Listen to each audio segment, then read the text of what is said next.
In the previous video in this series, we covered Firestore's data model, operations terminology, indexes, and core operations query capabilities, and explained how the combination of these things resulted in Firestore's generally performant queries on Standard Edition.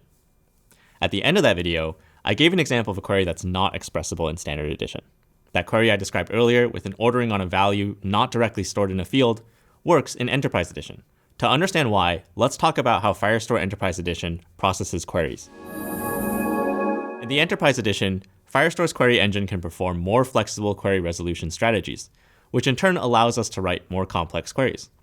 It can scan documents in a collection directly, perform logical transformations on document field values, scan indexes, and combine the results of multiple scans in a single query to fulfill queries whose results aren't constrained to a well-defined chunk of an index.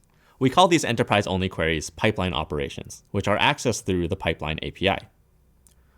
Since the Enterprise Edition query engine can do everything the Standard Edition query engine is capable of, every core operations query can also be expressed as a pipeline. For existing Firestore users, we added a handy API for creating pipelines from core operations queries. The more flexible query engine means you can do things like transform fields before filtering on them, or roll up results into a single aggregate value before returning them. That's why we call them pipeline operations, because in a single operation, you can combine multiple stages that fetch or transform data and feed that data to another stage. I'll give you some examples. You can trim, concatenate uppercase or lowercase strings, perform arithmetic operations on numbers, add and remove entire document fields, and even unnest arrays into entirely new documents. So for example, if you have a recipe app where people can tag recipes with ingredients or other metadata like this, if you want to fetch the most popular tags across all recipes, you can unnest the tags into their own document, and then simply count how frequently each tag occurs within the unnested tags. There's a lot going on in this query declaration, so let's run through it line by line. First, we declare the input stage of the pipeline, which is the collection or collection group or set of individual documents that the pipeline query will operate on. This is generally the largest set of documents that you can return from the pipeline query, unless you're unnesting documents or concatenating the results of a separate pipeline.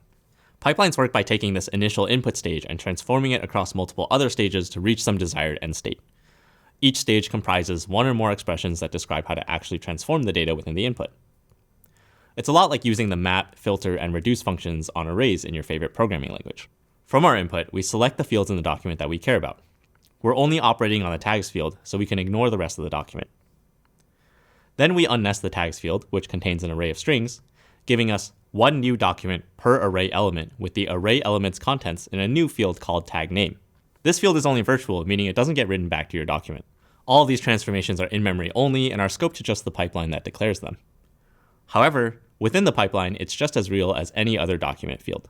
Note that since this is a virtual field, there's no index for it since we can't build indexes for fields that don't exist in the persistent database. Also, you may notice that the select method took just a string as input, while the unnest method uses an explicit field method. That field method is what we call an expression, which is something that eventually evaluates to a value, including field declarations and all arithmetic and string operations. Here, select takes the string you provides it and implicitly converts it to a field expression for some easier to read syntax.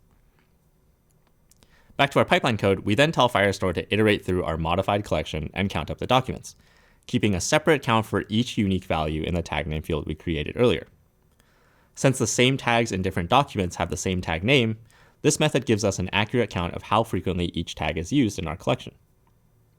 We do this by using the aggregate function, which is a special pipeline stage that combines results across documents, what we call a transformation stage. You can think of transformation stages as stages that operate on the collection of documents itself, rather than solely operating on a per document basis within the collection. And finally, we sort the resulting collection by the tag count we created in the last aggregation stage. As you might expect, these new expressive powers come with new responsibilities. The first and most significant one is that Firestore no longer limits you to queries that only scale with the size of the returned set of documents.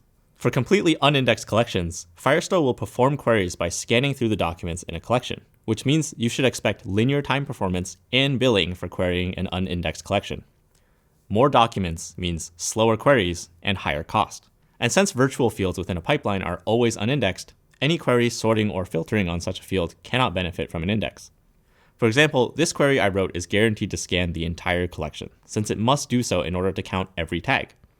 So it's not something you would want to run on a large collection of recipes across multiple clients simultaneously. However, if you ran it periodically in a cron job, that would probably be fine. However, as I mentioned earlier, Firestore Enterprise's index strategy does come with upsides. Your storage costs will be lower since indexes duplicate document data, so not having them means you have less data to store. And your writes will be faster since Firestore doesn't have to update indexes when writing to unindexed collections. Finally, there's a few highly requested query types that we're working on that will eventually make their way into a new video in the series, but stay tuned. If there's a new query you especially want to see in the series, leave a comment below and I'll see if I can convince the team. Now that you know which queries are possible in pipeline operations and how indexes work, let's put that knowledge together to develop an intuitive understanding of query performance in the next video. See you next time in part 3 of our Query Explainer mini-series.